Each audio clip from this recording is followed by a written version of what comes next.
Hello and welcome to another update video about Quant. So yeah, Quant, the general analysis has worked out nicely, I think, from my last video where we looked at further lower prices and a further decline. And I told you, I remember that only really if we get above this channel, yeah, then there is a reversal signal. Until then, I would focus on the downside, which then also played out. Of course, what also played into this was the FTX disaster, which accelerated the downturn. But I think throughout this whole correction, it was the right call to say that we are going down lower and head down lower, especially after we broke back through the $157 level. When that happened, it all went really, really fast, and I couldn't even keep up with updating videos. But you should have always been informed by this general target area, and that there is a good chance to reverse in this area, which is sitting between $116 and 157. Unfortunately, the lower level wave count wasn't that clear, especially not with the messy price action that occurred here over the last few days. But what I would like to do is just to show you the two scenarios, because there are two scenarios. None of them is really bearish. There is a bearish scenario as well, which is though really bearish, and it would indicate that we can go below $40 again. But I will not unpack this until we go below $80, because $80 is really a critical support level that we're going to talk about. My primary expectation though is still this one, that we moved up in a wave 1, we came down in a 2, which then bottomed around $80 or 85, and we are now moving up in the third wave. The third wave consists of 5 subwaves, and we had the wave 1, which topped at $220 roughly, and we are now coming down in wave 2. We would be moving up in a wave 3 afterwards, a wave 4 down, and a wave 5 up to finish off the wave 3 in green. This is one scenario, and then we would have to hold generally this green area in which we currently are, which is which has its lowest support at around $116. Yeah, if we substantially drop below that level, then we are going to morph into the other scenario that I talked about in previous videos already.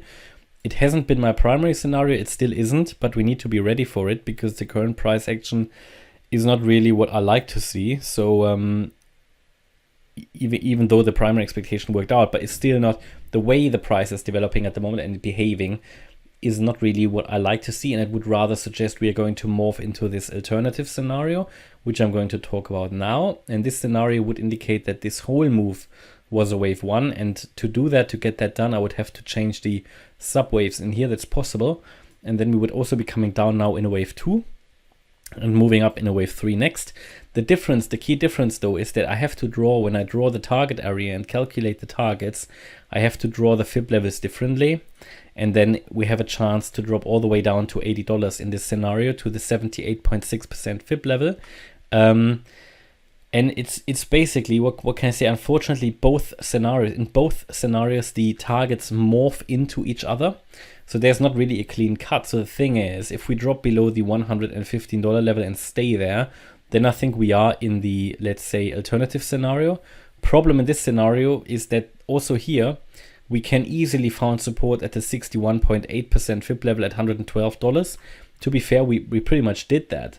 So but it's not clear enough. We could still be in the first scenario. Do you want to know what I mean? Because the target areas, they morph into each other. So if I defined now a target area for this scenario, it would basically be this one, right? So they are morphing into each other.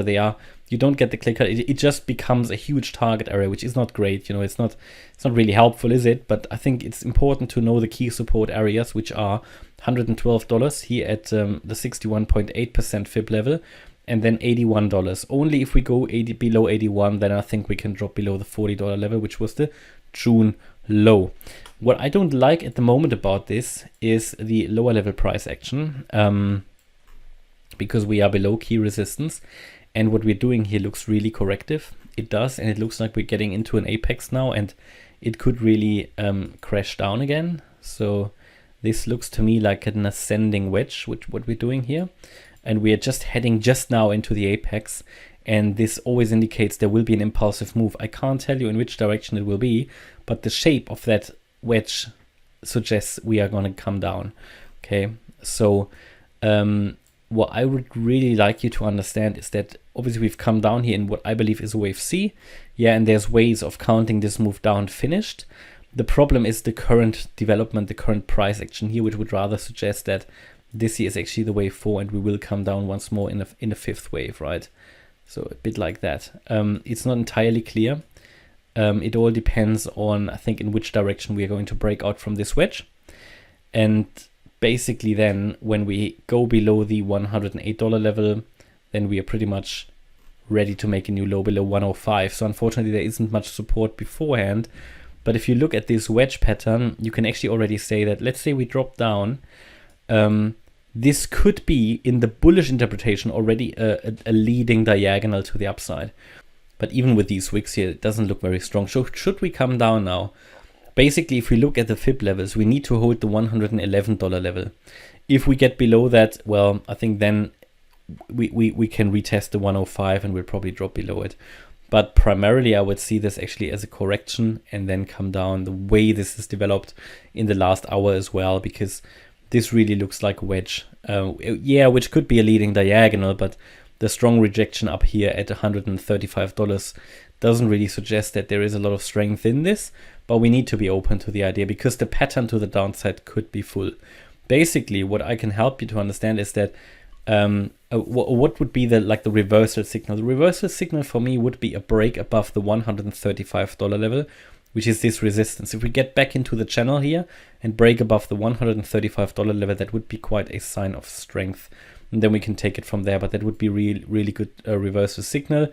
Also, if we now come down and hold the $111 level, that would be another possible entry point, right? And then we could start from scratch and move up in a breakout pattern. But until we really see that, things are rather uncertain here. What I don't like is the morphing of different target areas into each other. I don't really like that because it means we are don't really have a clear cut scenario. And if you have a bit of uncertainty in the chart, it's always good to look at other things, like here in this case, support levels and patterns like an ascending wedge, which isn't really a bullish pattern. So I would be surprised if we go up from here straight away. I think there will be a retracement either way. It should be either in a corrective fashion where we then hold the $111 level, or we make actually a new low. Of course, I cannot rule out a direct breakout to the upside, but that would certainly be a sign of really strength, right? And then we have a really good chance to be back straight away into a bull run. But primarily, I would be looking here now at a move down. Again, either holding the 78.6% fib level or making a new low. But then the next one could be the last one, right? So this wave 5. So I keep you updated about Quant. Hope you liked the update. If you did, please hit the like button, leave a comment and subscribe. And if you really like the content, then please check out the channel membership. Thanks a lot for watching. Bye-bye.